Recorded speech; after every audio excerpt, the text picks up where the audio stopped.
Welcome to the Natural Super Kids podcast, where you will discover practical strategies to inspire you to boost the health and nutrition of your kids.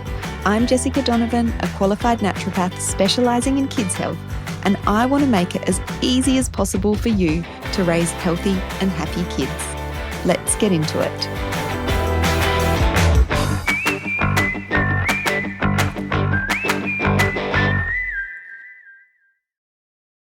Hello everybody, welcome back to the Natural Super Kids podcast. Jessica Donovan here, and today I'm excited to be sharing part 2 of the conversation that I had with the amazing Dr. Alyssa Song, who is a Stanford-trained integrative pediatrician, pediatric functional medicine expert, and mum of 2. I love this conversation. If you missed last week's episode, definitely go back and listen to that first. This is the continued conversation with Dr. Alyssa, continuing on from last week's episode.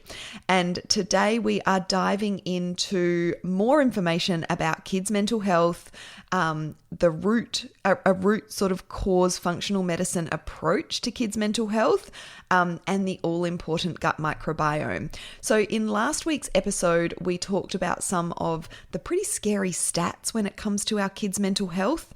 We talked about why the conventional treatment for anxiety and depression in our kids and the medications that are used aren't necessarily working. We talked about the root cause functional medicine approach to child and teen anxiety. And we talked a lot about some of the things that can disrupt the gut microbiome negatively. We focused a lot on medications. And today we're continuing the conversation and talking about some of the other categories that can affect the gut microbiome. Our kids' diet, their lifestyle. We're also talking about the all-important vagus nerve and how we can improve vagus nerve function in children and what that's got to do with our kids' mental health. And then Alyssa also shares some of her favorite holistic pediatric treatments and supplements to consider for kids and teens with anxiety.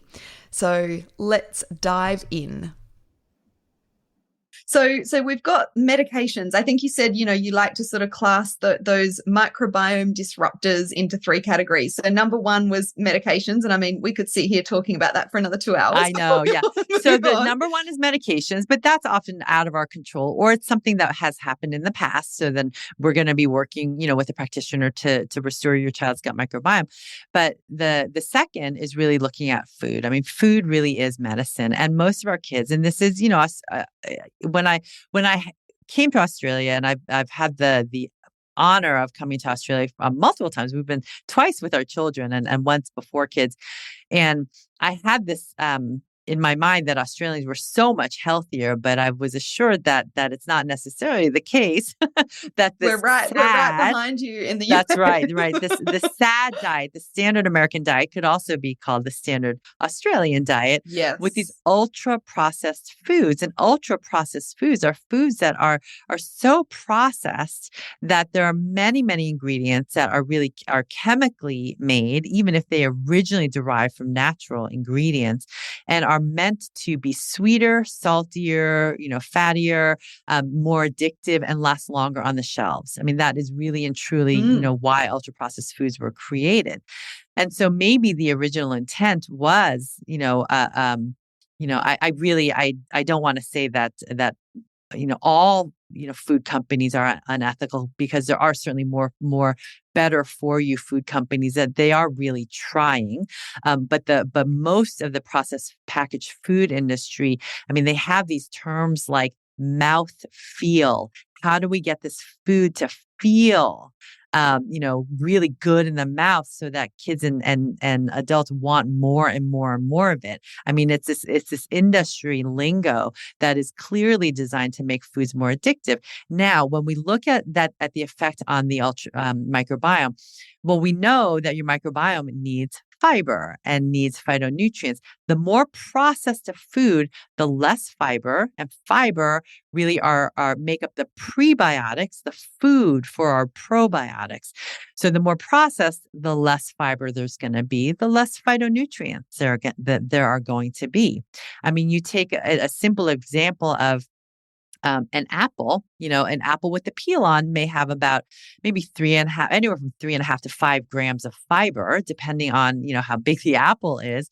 But once you peel it, mash it, puree it, sterilize it and make it into apple juice, well, guess how many grams of fiber are in there? There's 0 grams, right? So, and we know that many, many of these food additives are directly cause gut inflammation. They cause gut dysbiosis, so an abnormal growth of either too little of the good bacteria or probiotics or too many abnormal, pathologic microorganisms. And they also directly harm the intestinal lining and can trigger something called leaky gut, which underlies many chronic health concerns. And so some of the worst offenders in terms of these food additives are what are called emulsifiers. So these emulsifiers are chemicals that keep our food together, like a granola bar or ice cream, so that when you open it up, it's not just this goopy, gooey mess in the package. Well, these emulsifiers in some countries that have tracked this, the rise in the use of emulsifiers correlates with the rapid rise of the rates of autoimmunity in certain populations. And emulsifiers directly cause leaky gut, cause gut inflammation. And you're not going to see the word emulsifier on the package, though. This is where you have to be a savvy label reader. And so I teach patients, parents, how to read food labels so that they can choose healthier options. This is really important for my kids because now, as as a 14 and 12-year-old, they are going to lunch with their friends on their own. They're going to the market on their own. And so I want them to learn how to read labels so that they can choose a bag of potato chips and enjoy it with their friends, but not have it be the one with the artificial dyes and the flavors and the preservatives that unfortunately some of their friends are still eating. So you will see words like mono and diglycerides or carrageenan or carboxymethylcellulose, CMC. So those are some of the top ones that you'll see. And so if you see those, you want to just, move the other way, choose a different package. Sweeteners. So added sugar, we know that there's way too much added sugar in our processed foods. And, sugar, so having too much, quote, too much sugar has been correlated with all sorts of mood and cognitive concerns, even cognitive decline, as now we, have aging parents for many of us in this, what's called the sandwich generation, where we have our kids, but we're also dealing with aging parents who are not necessarily aging well, right? And so, added sugar, the American Heart Association recommends no more than 25 grams of added sugar in one day, 25 grams, which is the equivalent of about a little less than 6 teaspoons. Well, most kids nowadays are eating 30 grams of added sugar a day. So way more than what they should be doing. And so, we want to help our kids look at the labels because now, at least in the United States, the FDA has required food companies to list how many grams of added sugar in a package. And so if my kids, if they want to go and get the bubble tea, those tapioca boba teas that are really popular, and I have them look at the nutrition facts in the store, and, sometimes they'll choose one that has 35 grams of added sugar. So I let them know, you know what? You can have that, right? Because I do want them to be able to navigate the real world. And I don't want them to have this unhealthy obsession with sugary or, these packaged foods. But they know that 35 grams is over really what they should have in a day. So then we make that conscious decision to enjoy that. But then we cushion that with on the day surrounding, the day before, the day after. All right. we're going to have less added sugar those days. And we're going to really focus on having, a really good amount of vegetables and fruits and fiber to balance, to have our gut microbiome be able to bounce back from that, added sugar hit. Right. And making them aware. So like you said, especially when you've got teenagers, you become very aware that you're not going to be there. I mean, we had this conversation about phones. I've got phone limits on my kids' phones, so they just like switch off when they use their limit. Yeah. They hate it. They're like, we're the only ones with it. Blah, blah, blah. And I was talking to my son who's almost 16, and I'm like, I know you're actually going to have to manage this yourself soon. So maybe we need to turn the limits off, but then just really keep an eye on, on your usage for the day. And if it starts going overboard, then I'm going to have to turn them back on. So it's the same with food. It's the same thing. They become independent. They need to start managing it themselves. So we need to empower them to make, those healthy decisions without, like you said, getting obsessed or, with it all. Yeah, absolutely. And it's just like, just like when our kids are learning to cross the street, we're not just going to say, oh, go cross the street and figure it out. Yeah. Right. So it's the same thing with our kids' phones. It's the same thing with when they go out and start buying food on their own. I mean, we need to support them and anticipate the stumbling blocks that they're going to experience and educate them on, well, this is how we do it. This is one of the safer, the healthier ways to do it. And then, the first few times, go to the grocery store with them. Maybe not with their friends because they may not want you there, but go and, and I've done this with my son because he wants one of those canned drinks, that his friends are drinking. So we went to the store and I said, look, you go up and down this refrigerated section and pick out a few and we're going to look at the labels. So, like what mom is looking for, like what mom would be happy about. And you can, make those choices on your own later. So we just kind of walk them through it. And, even with the cell phone, when they have that free reign at first, yeah, I would check and see, well, let's see what your cell phone use was today and how much time you spent. And let's look at what time did you fall asleep? How late were you on your phone and how do you feel the next day? I mean, we just have to grade it, right? So, and it's the same thing with food. Now, when we talk about sweeteners, we think about sugar being addictive, right? And some people have seen the brain scans where sugar lights up the same, dopamine reward centers as cocaine. But what I tell parents and kids is that those artificial sweeteners are not any different. In fact, there was one study that gave a saccharin, an artificial sweetener, to rats who were already addicted to cocaine. And those rats chose the saccharin. Wow. Over the cocaine. I mean, it's alarming. And there's no studies that have proven that the use of these artificial zero sugar sweeteners has made any impact on our weight or our propensity to obesity or diabetes or metabolic syndrome, right? That's and in fact, some say it's quite the opposite. So, just being mindful of that. I'd say the other area in our foods that we can do, I think that Australia does do a better job of this part, is really having more availability to organic foods. Because glyphosate, which is, is patented as an herbicide, that's Roundup, was initially patented by Monsanto as an antibiotic. And so many people are not aware that when they're eating a food that's not organic and heavily sprayed with Roundup or glyphosate, that glyphosate actually has, in some studies, has been shown to preferentially kill our probiotics and preserve the abnormal bacteria in our gut. So we get this double whammy.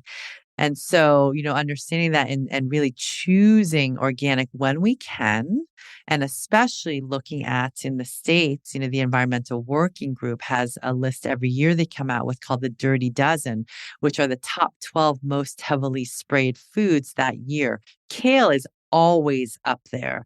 Strawberries are always on the list. So I always buy organic kale and strawberries. Now, avocados and bananas are lower on the list, so I'm not as fussy about choosing those organic. So it's just, really when we can make those choices, we try to. Yeah, and another vote for growing your own. Like, I mean, Oh, kale is so yeah. easy to grow, right? So you can look at that list and like you said, prioritize what to buy organic or what to grow yourself. Well, and I love that. And I very sadly did not inherit my mother's green thumb. um, but when you grow your own food, so the other thing too is when you use these herbicides and pesticides like Roundup. Remember, Roundup is also an antibiotic. It's not just an antibiotic; it's also an antifungal. So, um, when you treat your soil with Roundup, it gets into the soil and your soil has its own microbiome. And so you're destroying all of those beneficial bacteria and fungi that actually provide the nutrients for that soil to then get taken up into that plant's roots. So not only, are foods that have been sprayed, more laden with these microbiome, disruptors, the glyphosate directly, but also less nutrient dense because then that soil becomes even more depleted of nutrients that are vital for the growth of that plant. So when you are growing your own food, you have all the control over how nourished that soil is, right? Without the pesticides and the herbicides. And so I love that. I think, even having a box planter in your windowsill, you can grow herbs that way and you can grow, little tomato plants. And Yes, I even if mean, it's there's a just the leafy greens and the, as we say in Australia, herbs. I know you guys say herbs. that's right. We do say herbs. But even if like I'm not a big gardener either. I wish I was. Maybe I'll get to that when I get a bit older. But the leafy greens and the herbs, I think, so easy to grow, and you've got that constant supply, in a small area of your backyard, like you said, on your windowsill. Yeah, I love that. Yeah. So that's So the foods, right? We talked about yes. the foods. I will say the foods that we want to focus on getting in, and I talk about the foods to get out to swap first, because for some families, if kids are very, very quote picky and parents are like, there's no way I'm going to get them to eat a salad right now. So we always say not yet, because we want to have that growth mindset that it's going to happen at some point. But sometimes just being able to look at the package and choose healthier swaps, picking a different jar of spaghetti sauce that doesn't have added sugar, or picking a different bag of chips as a snack that doesn't have all of the artificial dyes. Just making those swaps are going to help your child's gut microbiome. But then in terms of what we really want to focus on getting in, that same, it is recognized worldwide that most people across the world have a fiber gap. And that's certainly, in the United States, and I'm sure in Australia, the recommendations are on average. I mean, children should be getting maybe 25 plus grams of fiber a day. And, less than 95% of kids don't meet their daily adequate fiber goals, right? And 25 grams. I mean, you think, well, okay, that may sound like a lot, maybe not. A cup of raspberries can have upwards of 9 grams of Mm. fiber, right? So, and a cup of lentils has 16 grams of fiber. So, and then we compare, our fiber intake to, the Hadza in Tanzania, which are really one of the last true hunter-gatherer societies in the world that has the documented some of the richest gut microbial diversity and function in the world. They eat upwards of 100 to 150 grams of fiber a day. So Wow. we could do 25 if We we can put do our minds to it. 25. That We could do 25. doesn't Yeah. too hard. And then even those and color. I mean, we think of color, as really, eat a rainbow of fruits and vegetables, but those phytonutrients that each provide a different color. Really, those phytonutrients act as prebiotics. Those phytonutrients are used by our gut microbiome to shift our epigenetics. I mean, so many different benefits. And most kids in the United States and adults, I mean, something like 70 to 90% have a phytonutrient gap in every single color. Every single color. Some of the latest statistics for children and teenagers with their produce intake show that on any given day, 1 in 2 kids doesn't eat any vegetables, not a single one. And 1 in 3 children don't eat any fruit. And we know that eating more fruits and vegetables is associated with higher mental health scores in kids. So even just getting one more in, makes a big difference, right? And those fermented foods, when you can, there was a study looking at fermented foods and young women with social anxiety, and eating those fermented foods significantly reduced their social anxieties. And the authors note that eating fermented foods could be a really low cost way to help our young adults with social anxieties. So, if your kids aren't into fermented foods just yet, then we just want to keep trying. There's so many fermented foods that we can get in. Yeah, so many varieties that you can, purchase and make yourself. Like, yeah, you do definitely have to keep trying. Wow, that's really interesting about the social anxiety. Yeah, so food is huge when it comes to the microbiome. And then also when it comes to the microbiome, our lifestyle factors. So when you go back and, as you're listening to this episode and you think, oh, okay, food, and then the lifestyle things I'm going to talk about, well, that's kind of simplistic, isn't it? Well, guess what? I mean, the changes we can make, they are simple changes that will have a profound impact. And yet simple isn't always easy, right? But and simple is not necessarily the quick fix, but these are simple things. And these are things that we can do. I mean, yes, we have to buy the food, but all the lifestyle factors, they're free. And, anyone can do them. So, I mean, some of the things that kids are doing anyway, right? They're moving their bodies. So, I mean, through the pandemic, our kids stopped moving enough, but exercise has been found to improve the gut microbiome independent of diet. So even if your kids aren't the healthiest eaters just yet, get them moving more in the way that they like to. And exercise, especially exercise in nature and even dancing, in some studies have been found to be more effective than antidepressant medications. So we need to move and make it a family affair because we all could use a little more movement. When we think about hydration, water drinkers have been found to eat more fruits and vegetables. I mean, go figure, right? So prioritize getting enough water in. Adequate water drinkers, and probably somewhere up to like 70% of kids and adults don't drink enough water. I might say it's probably more than that. But better water drinkers have also been found to have better gut microbiomes. And so focusing on hydration is really important. Sleep, I mean, we have an epidemic of sleep deprivation. I mean, most kids and adults are not getting enough sleep.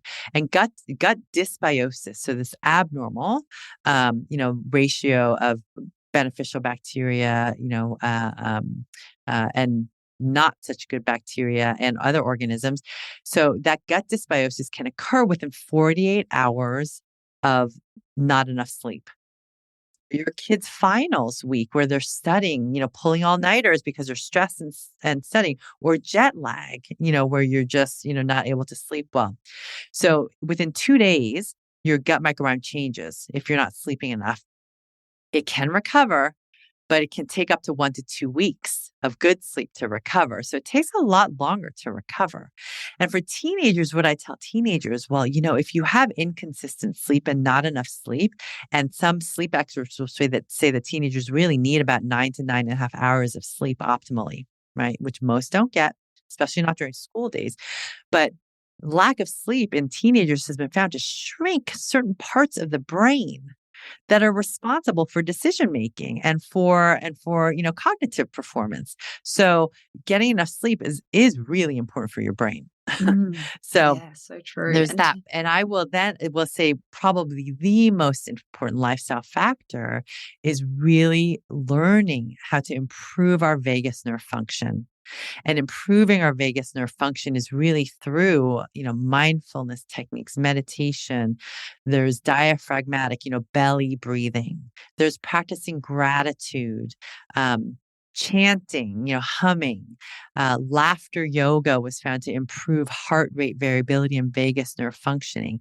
And a positive mood and optimal vagus nerve function, which we can measure through heart rate variability, was found to improve gut microbiome diversity. And this, like exercise, is independent of diet. So if you can, as a family, have a gratitude practice at dinner, at bedtime, listen to a breathing meditation to help put yourself into that coherent state and engaging your vagus nerve. All of that is going to help support a healthier gut microbiome, which then will support healthier neurotransmitter production and a healthier gut-brain connection, healthier gut immune system connection. So it's going to have those ripple effects for all of your children's, organ systems, essentially. So, and psychological stress, when it is unmanaged, when it is, overwhelming, that is when we say that antibiotics are our single biggest acute disruptor of the gut microbiome. Psychological distress is our single biggest chronic disruptor. And psychological stress has been found to disrupt the intestinal lining and trigger zonulin release, that's leaky gut, within an hour. And so we want to look at, and this is where for our teenagers and our children, for many of us, and we pass this down to our children now, stress has become a bad word. It's become this new, the new 4-letter word, right? But what I tell parents and our children, and really have them think about, is the fact that stress is simply your body's physical response to a change, to something about to happen. It's your body's way of getting ready for something different. It's not good or bad. It's simply that. Heart rate beating faster, pupils dilating, your blood pressure might get elevated. But that feeling of stress is often accompanied by the physical feeling is often accompanied by emotional feelings of distress. Now, every time we overcome a stressor successfully, our brain learns how to do it even better the next time. And we need that. We need to overcome emotional stress in order to become more resilient to the next stressor, because there's always a next one. And so I show teens and kids something called a stress performance curve, right? And it's this bell-shaped curve where on the bottom left, so on the vertical axis, right, is your levels of your performance. Okay, your performance levels. On the horizontal axis are your levels of stress. So it's this bell-shaped curve. So on the way bottom left, where there's almost no stress, think about it. Life is so easy, no demands, no pressures, right? Nothing to worry about. Your performance is also way at the bottom, right? Think about the last time you had no deadlines. Did you actually get anything done, right? And then as the stress gets a little bit higher, your performance starts to improve and you start reaching this level of peak performance. And we've all been there. We're in the zone, right? That stress before a competition, or that stress before a deadline is, a paper is due, or your exam, but that gets you going, right? It makes your brain click in and we become more productive and we become focused and in the zone, right? And so that's kind of where we want to stay. And then once we get too much stress, now we have 50 assignments that are due at the same time. And we have all of these other obligations, and there's friend drama and maybe some discord at home. And then all of a sudden that stress becomes too high and our performance curve goes down. And then we become stressed and burnt out, right? So stress actually helps us perform if it is manageable. And making stress manageable means that we need to learn how to engage our vagus nerve. So when we're feeling that anxious feeling, heart rate going, and our mind is racing a mile a minute, we can slow down, stop in the moment, breathe, engage our vagus nerve, and become calm and focused again so that we can, move on with whatever is stressing us out. Yeah, I love that. It's like it's managing the stress really, isn't it? And those simple Hmm. vagus nerve techniques, like you said, mindfulness, just focusing on what is right now, simple breathing techniques. These are all things we can empower our kids and our teens with and are great for, like you said, it links back to the microbiome, but it also is so important in kids' mental health and mood and resilience as well. Yeah, absolutely. Absolutely. Yeah. Amazing. Thank you for sharing all of that. So, lastly, I do want to touch on supplements and holistic pediatric treatments to consider for kids and teens that might be struggling with their mental health. Yes. So, shifting your gut microbiome, it is for the long haul. And so sometimes we Yes. don't necessarily see improvements right away, but we will in the long run see improvements and we'll see sustained benefits. So we definitely want to work on the gut microbiome. And when we're giving probiotics, there are a category of probiotics called psychobiotics that are known to enhance optimal dopamine and serotonin levels. And so there are different specific strains, and I don't know if you have the same, the same manufacturers in Australia, but you want to look at, there are some strains. There's one called Lactobacillus Helveticus Roselle 52. And then there's one called Bifidobacterium longum Roselle 175. So these strains I'm sure you have available in Australia, but I just don't know which manufacturers, right? And there's also Lactobacillus LPC 17.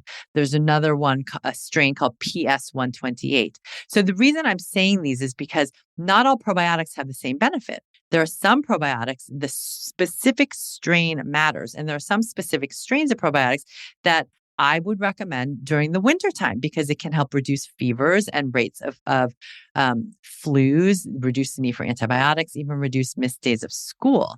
There are certain probiotics that strains that can specifically help support skin with acne or eczema. Same thing with the brain. There are specific probiotic strains that help support the brain. So, if you really want to support your child's gut brain axis, then you'll look for those specific strains within the context of if they've been on antibiotics or other medications that disrupt the gut microbiome. You also want to take a broad probiotic that has many strains to support restoring their gut microbiome. But apart from that, what are some specific supplements that have been found to really help support mood, help support the brain? Well, omega-3 fatty acids. I mean, fish oil is definitely way, way, way up there. And most children don't get enough fatty fish in their diets or omega-3 sources.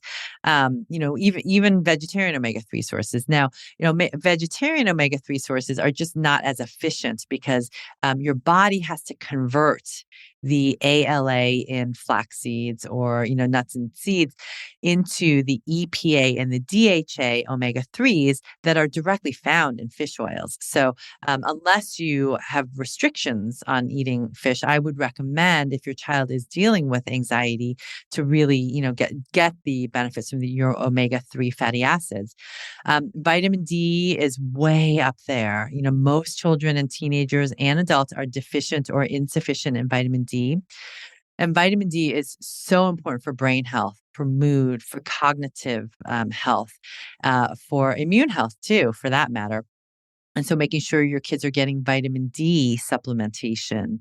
Magnesium is very, very common and one of the most common nutrient deficiencies in children. So taking an extra magnesium supplement, there are many forms of magnesium. The most common form is typically magnesium glycinate. So choosing a magnesium glycinate for your child. And another easy tip to increase magnesium levels is to take an Epsom salt bath because Epsom salts are magnesium sulfate and everything we put on our skin gets absorbed through our skin. So when you're sitting in these Epsom salt baths and you're in a warm bath and your pores are wide open on your skin, then you're going to really absorb all of that great magnesium as well. And one of my favorite supplements for kids with who are experiencing anxiety is theanine. So L-theanine. It's an amino acid found in green tea and matcha tea. Kids can also drink decaffeinated green tea, just put in their water bottles. They can drink it at cool, mix it with a little bit of fruit juice and have it as an iced tea. But that's a great source of theanine throughout the day. Or you can take a theanine supplement. It's very safe, in childhood and adolescence. So those are some of the supplements I might do. I also teach kids, teenagers, and parents how to use different acupressure points, and also apply essential oils to those acupressure points for even more added benefits. So there's a point that you can look up as you're listening. You can look up a point called Heart 7, which is Shen Men. It's a spirit gate. It helps to ease, anxiety. It can help with sleep. And it's on your inner wrist, on your wrist crease on the pinky side. So you'll feel these tendons there and a little groove there. And that's a point that your kids, if they're feeling anxious at their desk because they have to give a presentation soon, they can just sit and, nobody has to know what they're doing. They just, rub that point in little small circles or put firm pressure on that point. And if they have some lavender essential oil, they can roll that or put a dab right on there and just massage that into Heart 7. So that's one of the things that kids can, even if they're having trouble sleeping, this is a great point to help support sleep. They can just sit, do some breathing, hold on to Heart 7. They can apply lavender and just slowly inhale that in. And that also, will help in for a restorative sleep as well. So there's lots of things we can do. It helps like give them something to do, especially if they're, very anxious, just to that grounding of, touching and massaging. I'm actually absolutely quite tender there when I'm pushing that. So I think that needs a little bit of work for me. Yeah. And it's interesting. So that's a great point, because the points that often need more love and stimulation, can be more tender. Just like when kids have a fever and I am, showing parents to massage large intestine 4, which is on the hand, it can be tender when kids have a fever because it needs to be worked on. That acupuncture point needs to be opened up and the blockage needs to be removed. And so Heart 7, if you've had a lot of work due or you're just running around, driving your kids from this place to that place. And so it may be that, you just need to unwind a little bit. It's funny as you say that because mine's just a little bit tender too. I'm like, all right, it's been a long day. Yeah, well, it's been a very busy couple of weeks for me, like work-wise, and then I've been getting my house ready to go on the market, and it's like, I can definitely understand why I'm tender there. Yeah. Oh, thank you so much I just love chatting to you. I've learned so much. I'm sure our listeners have learned so much as well. We'll have to get you back on. I know you've got a book coming out in May 2024. May 14, 2024 is when it'll be published in the United States. And I've been assured that it will be available in Australia pretty quickly after. So amazing. So we'll get you back on to chat about that in 2024. But for now, can you just finish up by letting our listeners know where they can find out more about you online? Yeah. So the best place to find me is my website is healthykidshappykids.com. And that's my blog site. And, I send out a newsletter periodically. I really am very conscientious about respecting all of our busy schedules. So, because I know as a busy mom myself, I don't like getting tons and tons of emails with just a lot of fluff. So I'll never send you fluff. I'll send you stuff that as a mom, I would think, oh, there's value in taking my precious time out to read this. Right. Yes. And same thing on Instagram. You can find me. That's where I'm most active on social media. And that is healthykids_happykids. Beautiful. I'll make sure all of those links are in the show notes. And I'm on your email list and I can vouch for like very valuable emails. So thank you for that. It's been so lovely to chat. Thank you so much for your time. Oh, you're welcome. And, I also wanted to offer, I just thought of this. So, and we can do this if you'd like, but I actually have a shopping guide, like a little infographic on food as medicine for kids' mental health. So I go through all of the top foods that really are important for children's mental health the top nutrients on one side, and then all the foods that have a high quantity of that nutrient. So, and I've done this for immune strengthening too. And so parents love it because they'll print it out, put it in the fridge, and then kids can choose which foods they want to put on their grocery list for that day. So I made one specifically for mental health because I think it's also important for kids to learn which are the foods right now when I'm in this anxious state are the ones that I really want to try to prioritize getting in. I love that. So we will grab the link and make sure that's in the show notes for everyone to find that really easily. That sounds like an amazing resource for everyone. Thanks so much. I hope you have a good rest of your day. Oh, thank you. You too. I'm really excited to be on with you today. Thanks so much. Bye, Lisa.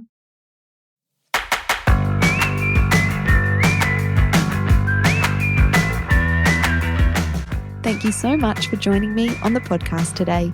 Head on over to our website, naturalsuperkids.com, for the show notes for this episode, as well as a whole heap of inspiration to help you raise healthy and happy kids.